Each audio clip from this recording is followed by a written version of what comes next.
Olá, irmãos e irmãs, amantes do mundo patrístico e das antiguidades cristãs. Eu sou o Padre Fábio, especialista nesta área, e gostaria de partilhar com vocês a minha paixão por este mundo antigo. E gostaria de dizer hoje a vocês algumas coisas que me fascinaram neste mundo das antiguidades. Claro que vou fazer um vídeo curto, imagino que esse tema será dividido em 2 vídeos, né? Mas eu gostaria de dizer o que me fascinou nesse mundo patrístico, não é? Primeiro, eu conheci esse mundo patrístico quando eu ainda era seminarista.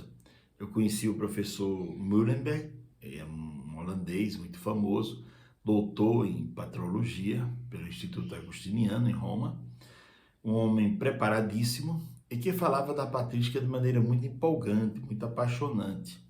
E foi aí que eu comecei a querer estudar patrística. E todos os livros que eu encontrava em português eu ia comprando e lendo, ia aprofundando, fazendo rabiscos, escrevendo coisas, até que depois, durante o tempo do meu ministério, né, depois de 10 anos de padre, eu pedi ao bispo para ir para Roma para estudar a patrística, né? E lá vou eu estudar a patrística. E claro que entre os muitos desafios da patrologia e da patrística, estava um estudo das línguas antigas, línguas clássicas, porque não se pode entender bem patrística se a pessoa não conhece bem o grego e o latim, sobretudo, que em grego e latim estão a maioria das obras patrísticas, né? Então, o grande desafio, aceitei, e lá fomos nós estudar patrologia no Instituto Agostiniano, né? Então, foi uma experiência muito bela, e me fez crescer muito, porque nesse tempo também eu fui estudar latim na Escola Internacional de Línguas Clássicas, na chamada Vivarum Novum. A Vivarum Novo que tem um estilo de ensinar muito próprio, que é a imersão na língua, né? Porque eu imaginava que língua difícil é essa. Eu considerava o grego sempre mais fácil, né? Depois é que o grego complica e o latim ficou mais fácil para mim. Mas fui fazer uma imersão no latim. Imagine vocês, fui passar 45 dias em um lugar onde se falava latim de dia e de noite, né? Eu digo, agora eu aprendo latim ou então vou adoecer, porque é uma língua muito difícil. Dizem que o latim, uma frase de latim para traduzir, se for uma frase bem elaborada, como as frases de Cícero, de grandes escritores antigos, uma frase corresponde a uma partida de xadrez. Pode durar uma tarde, né? Para você fazer uma tradução exata. Uma frase, um parágrafo, né? Não diria uma frase, um parágrafo, né? Para você traduzir bem. Sobretudo para os iniciantes, né? Depois que você aprende as declinações e tem na cabeça todas as declinações, e você tem os verbos nas suas conjugações, nos seus tempos na cabeça, então fica muito mais fácil entender a língua, né? Embora no mundo clássico se escrevesse latim não havia ponto, não havia vírgula, não havia parágrafo. Então como é que você vai entender? Era muito complicado. O próprio Agostinho gostava de ler as obras que ele lia em latim de pé. Lia de pé, caminhando na sua biblioteca e lia em voz alta, para poder compreender. E quando quiseram fazer uma reforma na língua antiga, Cícero, que era um grande orador, Cícero foi contra, né? Cícero disse, não vamos reformar essa língua, porque ela é belíssima, e você pode torná-la vulgar. Então, entre torná-la vulgar e deixá-la como está, é melhor deixá-la como está. E assim, o latim é uma língua fascinante. Eu passei, então, esses dias de imersão na Vivarum Novum, e ali eu aprendi latim. Hoje eu sou professor de latim, e aprendi o grego também, porque o grego é uma língua no começo difícil por conta dos caracteres e tudo mais. Depois se torna fácil, e depois complica quando vem as conjugações e tudo mais, né? Mas são línguas muito interessantes e me ajudaram muito porque hoje eu posso ler os textos no original. Inclusive, tenho várias traduções, né, de textos. Aos domingos preparo a homilia a partir do texto grego, né, do Evangelho. Então isso foi uma riqueza para mim, estudar essas línguas antigas, né? Pois bem, o mundo antigo me fascinou. E eu fui conhecendo também fatos antigos, fatos da antiguidade que me deixavam muito fascinado. Por exemplo, há muitos escritos sobre como é que Helena, que era a mãe de Constantino, como é que ela conseguiu descobrir a cruz de Cristo? Porque quando Constantino se converteu, então ela começou a procurar ajudar o cristianismo da maneira que ela podia, né? E uma das coisas que ela quis descobrir foi qual a cruz de Cristo, onde está a cruz de Cristo realmente.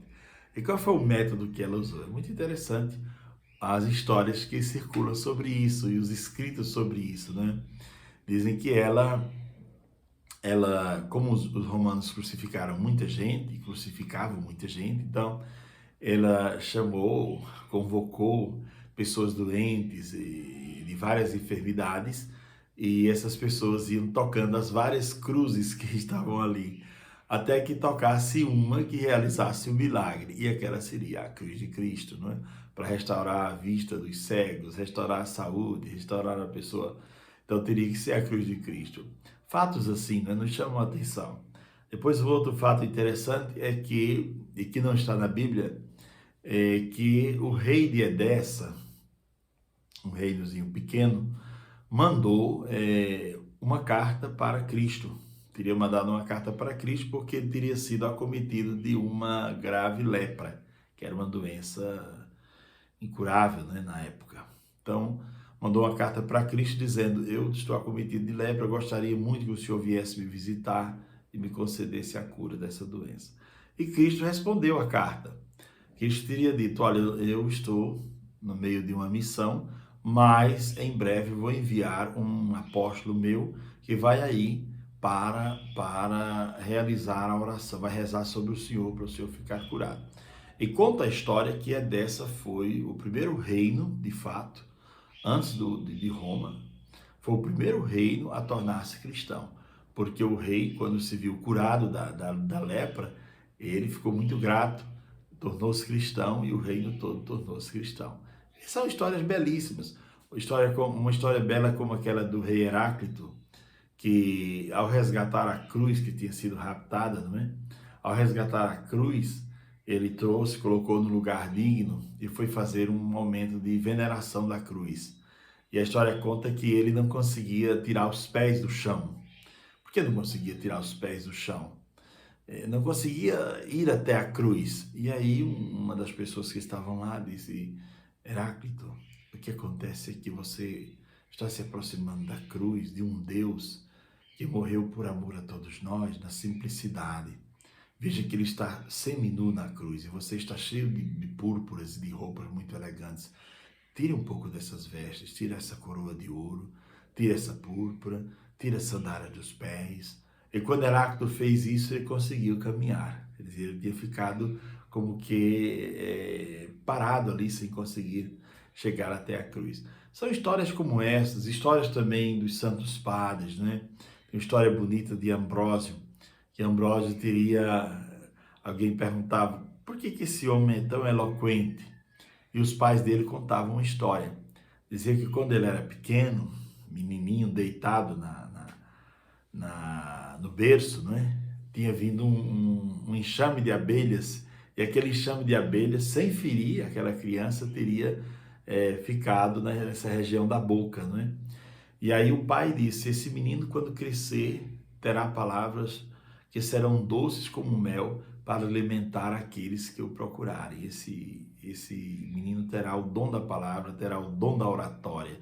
Sua palavra será... As pessoas virão de lugares distantes para ouvir esse homem falar. E assim aconteceu. Ambrósio tornou-se um grande orador. Então, histórias dos padres antigos da igreja, da chamada patrística, que a gente vai conhecendo e que empolga, de fato, a gente. Tem que querer conhecer esse mundo antigo. Depois tem uma coisa interessante, a autoridade de Ambrósio, dos santos padres antigos, né? Quando Ambrósio era bispo em Milão, o imperador cometeu um grave erro que acabou numa chacina, né? E aí ele veio para a missa dominical, normalmente, e alguém veio comunicar a Ambrósio lá na sacristia: Ambrósio, o imperador está chegando para a missa. e Ambrósio já estava todo paramentado, já estava todo vestido como bispo para celebrar. Ambrósio foi até a calçada da igreja e disse: olha, o senhor não pode entrar aqui. O senhor primeiro vai ter que fazer uma penitência, vai ter que se, digamos assim, se penitenciar diante de Deus pelo mal que o senhor fez, e depois o senhor vai poder voltar a rezar. Mas primeiro faça uma penitência porque o senhor errou gravemente. Não foi uma atitude de julgamento, porque toda a cidade sabia, Milão inteira sabia o que tinha acontecido. Foi um ato de coragem, né? De um bispo que teve coragem de corrigir e de convocar a verdadeira conversão, porque não há crescimento espiritual sem a verdadeira conversão. Então são fatos como esses que me atraíram na patrística, não é? No mundo antigo, no mundo das antiguidades, e continuam me atraindo até hoje. Eu sou um estudioso de antiguidades cristãs, me considero um estudioso porque eu não paro. Eu tenho obras aqui, nessa pequena biblioteca, que é a biblioteca da minha casa, né? Uma parte, porque a outra, claro, isso aqui é só uma parte que está aqui na minha casa. Tem um quarto aqui reservado só para colocar livros. E tem a biblioteca grande, que eu tenho lá vizinho à sala do dízimo, onde eu tenho muitos livros. E uma biblioteca virtual, que eu consegui quando estava na Itália. Eu comprei, né, uma biblioteca virtual que me acompanha. Essa virtual tem muitas obras, sobretudo em latim, grego e línguas modernas, línguas da Europa e línguas de outros lugares, né? Então, é uma biblioteca que me ajuda muito na parte de pesquisa, não é? Então, eu me sinto um estudioso, porque de vez em quando eu paro para ler uma obra e procuro ler no latim, procuro ler no grego, apoftegmas dos monges antigos e coisas assim.